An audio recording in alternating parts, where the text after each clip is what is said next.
तूफानों से लड़ना है, इश्क का पहला वादा है जो इनको पूरा करना है।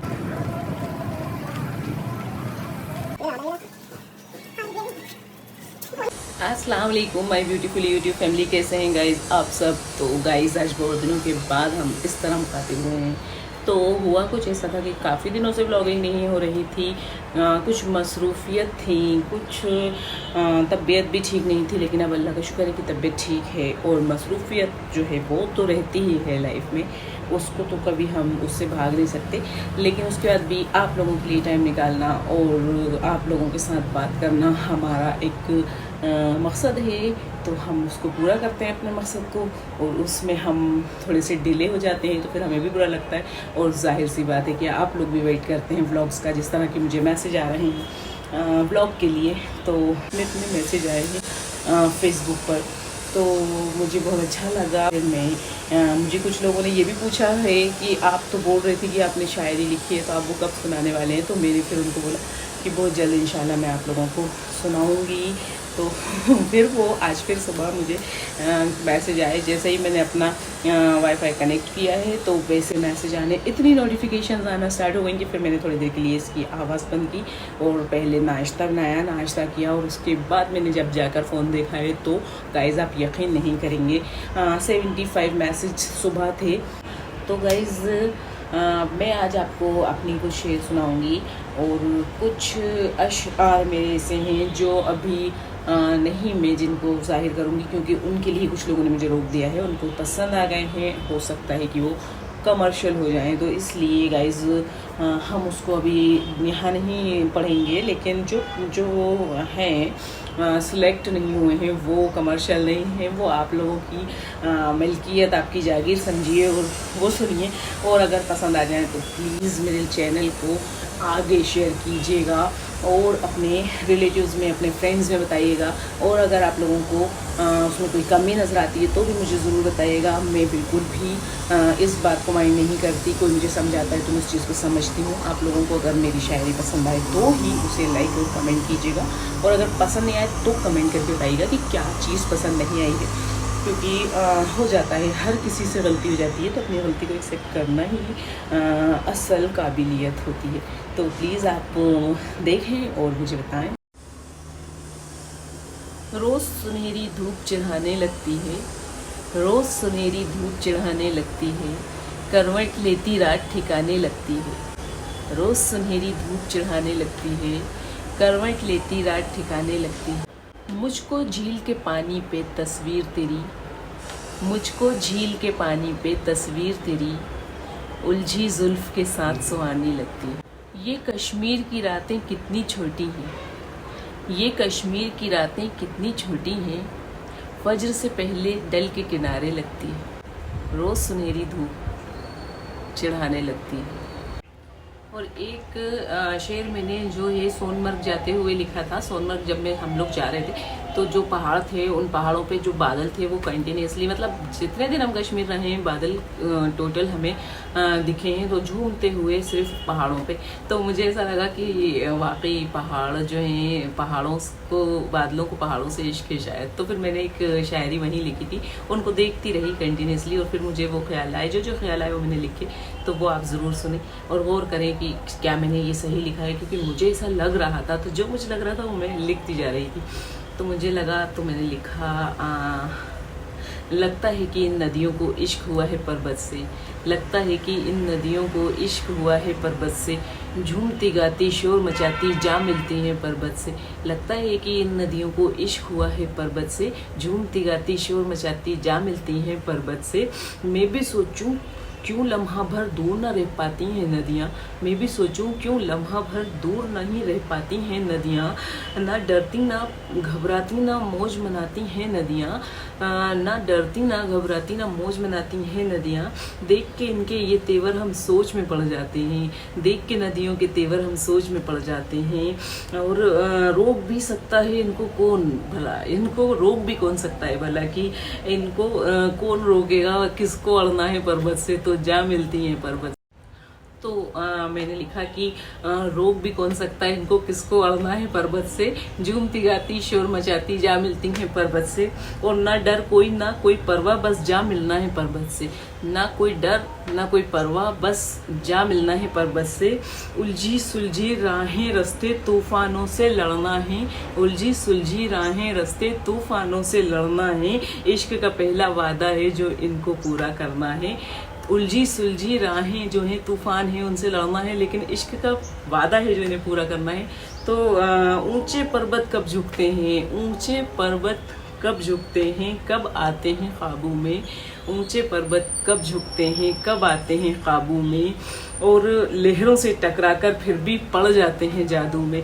यानी कि ऊंचे पर्वत कब झुकते हैं, कब आते हैं काबू में, लेकिन नदियों की लहरों से टकराकर आ जाते हैं जादू में।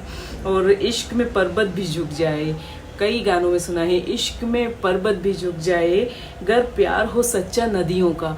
इश्क में पर्वत भी झुक जाए अगर प्यार हो सच्चा नदियों का। और मीठा मीठा सौंधा सच्चा हो मिस्री की डलियों सा, मीठा मीठा सौंधा सच्चा हो मिस्री की डलियों सा, प्यार हो सच्चा नदियों सा। इस दुनिया में गर जन्नत है, इस दुनिया में गर जन्नत है, जन्नत है वो पहाड़ों में। इस दुनिया में गर जन्नत है, जन्नत है वो पहाड़ों में। सुन कश्मीर की बेला तुझको अब देखेंगे जाड़ों, हम लौटेंगे सर्द हवा के साथ तेरे इन बाड़ों में, हम लौटेंगे सर्द हवा के साथ तेरे इन बाड़ों में। सुन कश्मीर की बेला तुझको अब देखेंगे जाड़ों में, सुन कश्मीर की बेला तुझको अब देखेंगे जाड़ों। और इसके साथ ही एक बहुत ही खूबसूरत शेर है जो कुछ 7-8 लाइनों का है, लेकिन बहुत खूबसूरत है, मुझे अच्छा लगा। मैंने इसको लिखा, एक शेर कह लें आप इसे, या एक इसको थॉट्स भी कह सकते हैं हम, क्योंकि ये एक थॉट की तरह ही है कि जब मैं हम लोग जब जा रहे थे तो मैंने जो पहाड़ों को हम लोग देख रहे थे, तो वो वहाँ पर जो मैंने फील किया वो मैंने लिखा। तो वो एक शायरी वाले पोइट्री वाले वे में ना जाते हुए एक थॉट्स वाले वे में चला गया है। तो वो एक ख्याल है, उसको आप एक ख्याल की तरह सुनिए तो आपको ज़रूर इंशाल्लाह पसंद आएगा। तो मैं स्टार्ट करती हूँ कि पहाड़ों से बादलों की ये मोहब्बत, पहाड़ों से बादलों की ये मोहब्बत तो आज तक किसी शायर ने लिखी ही नहीं। पहाड़ों से बादलों की ये मोहब्बत तो आज तक किसी शायर ने लिखी ही नहीं, मतलब कभी लिखा ही नहीं।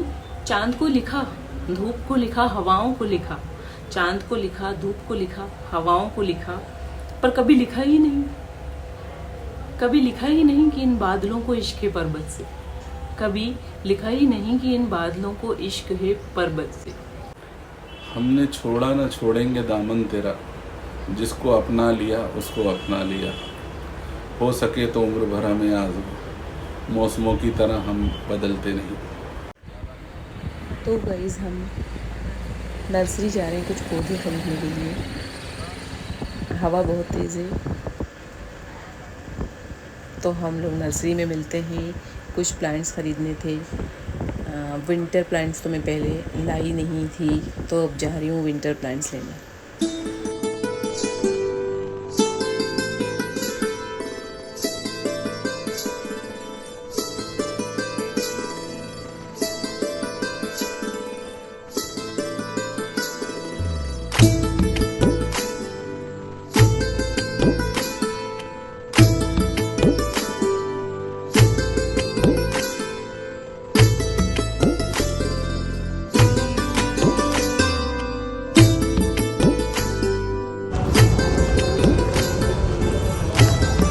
तो गाइज़ ये हम राजीव रोज़री आए हैं प्लांट्स ख़रीदने के लिए। आपको शायद याद होगा मेरा पुराना व्लॉग है यहाँ का, जो मैंने समर स्टार्ट हुए थे तब यहाँ से कुछ प्लांट्स ख़रीदे थे। और अभी विंटर वाले प्लांट्स लेने आई हूँ। ऑफिस टाइम वगैरह जो होते हैं वो धूप में खिले रहते हैं तो बहुत खूबसूरत लगते हैं। उसके अलावा हमें गुलाब चाहिए थे।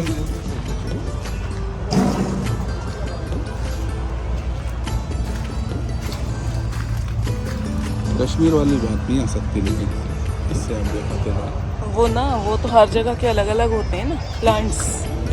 अब वहाँ पे नमी इतनी है कि वो सब खिले रहते हैं, ये बेचारे मुरझा जाते हैं।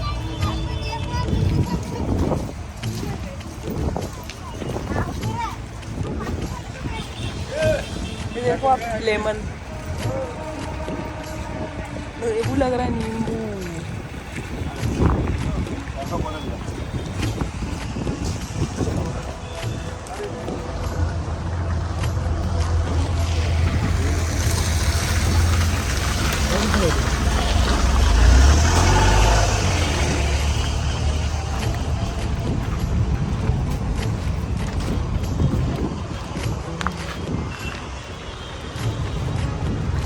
बहुत बड़े एरिया में ये नर्सरी बनाई है। हम पहले भी यहाँ आ चुके हैं, पहले जो मैं समर प्लांट्स लेने आई थी, अब विंटर प्लांट्स के लिए आई हूँ। पहले मैं और खदीजा आए थे यहाँ और हमने यहाँ से प्लांट्स लिए थे समर के। ये बहुत बड़ा एरिया है इनका जिसमें इन्होंने यहाँ पर प्लांटेशन किया हुआ है। राजीव रोजरी इनका नाम है।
ये अमरूद का पेड़ है।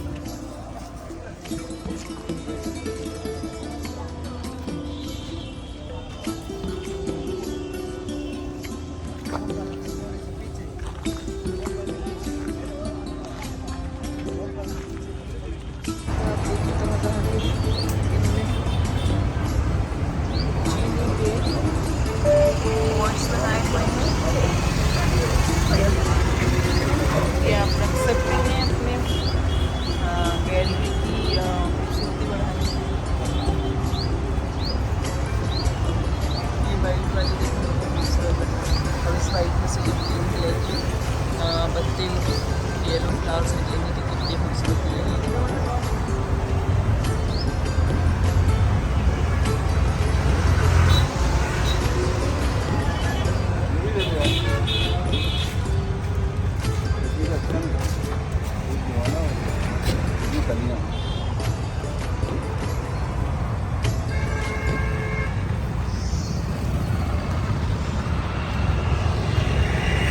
यहाँ से भी सब्जी ये सारे प्लांट्स लिए हैं। अभी जो गुलाब है वो ये बोल रहे हैं कि अच्छा नहीं है, आप उसके लिए एक हफ्ते बाद आना, थोड़ी सी और ट्रेंड पड़ने के बाद गुलाब अच्छा देंगे ये हमें। तो अभी गुलाब नहीं दिया है, अच्छा गुलाब है नहीं उनके पास। और हम आए गुलाब के लिए। मैं गर्मियों में मोगरा और सर्दियों में गुलाब लेने ज़रूर आती हूँ, तो मैं गुलाब के लिए ही स्पेशली आई थी, पर वो भी है नहीं तो कुछ ये वाले ही प्लांट्स ले लिए हैं।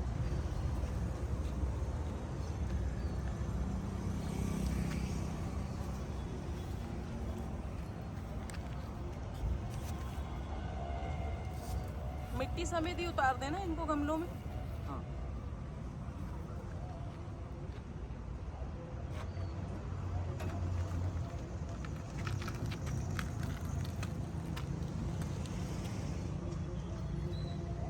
तो काफ़ी बड़ी नर्सरी है, बहुत सारी वैरायटी है, लेकिन गुलाब नहीं मिला। कोई बात नहीं, हम गुलाब फिर ले जाएंगे बाद में।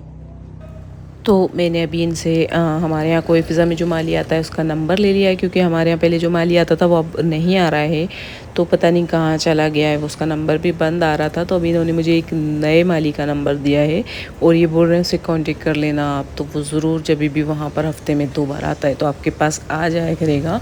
तो मुझे बस यही था कि मेरे जो प्लांट्स हैं उनको, उनकी मिट्टी थोड़ी सी सख्त हुई हुई है, तो वो थोड़ा सा सारे ही प्लांट्स को निकाल दें और ठीक कर दें और खाद डाल दें। तो वो माली नहीं आ रहा था, तो मैं बहुत परेशान हो रही थी।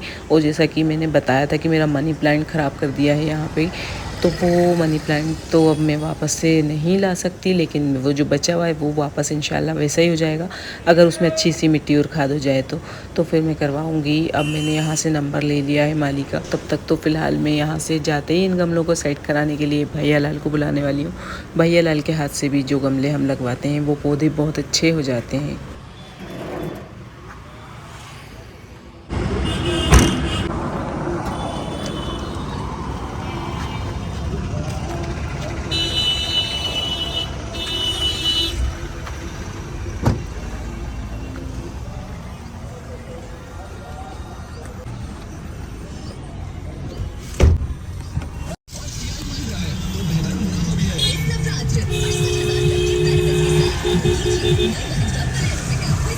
शेयर करना बस इसीलिए डीपी ज्वेलर्स आइए, हमारे आभूषणों से अपनी खूबसूरती को दीजिए एक नया अंदाज और life with luxury and lifestyle Fortune builders. TV trophy लेकर पता नहीं कोई को दिखाने गया चल नहीं बेच रहा है मैं क्यों आ रहा है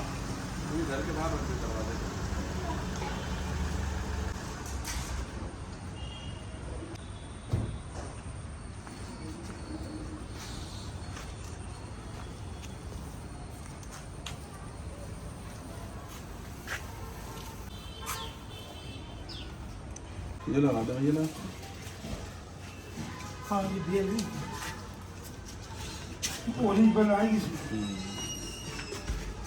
बस अब तुम्हारे हाथ से लग रहा है फूल आने चाहिए भर भर के। अरे सूखा भी लगा दूंगा तो लग जाएगा। बस सही है अब।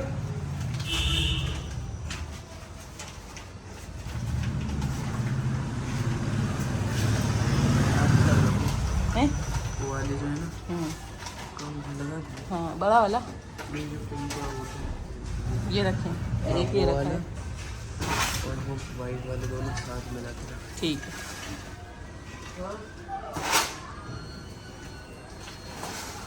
ये भैया लाल के हाथ से जब पौधे लगते हैं ना तो बहुत अच्छे हो जाते हैं, इसलिए हमने देखो स्पेशली भैया लाल को बुलाया है। बुकिंग करके हाँ बोलो ये लाल बस। अभी पानी डालेगा मट्टी बेचेगी नहीं। हाँ ये वाला निकाल ले।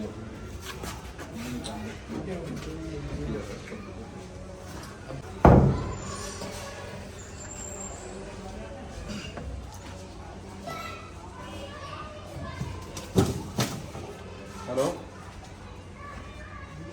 हाँ जी, अच्छा जी, कब मंगवाऊँ? निकलवा बोल दिया। ठीक है, ठीक है, कल ये दोनों को लो।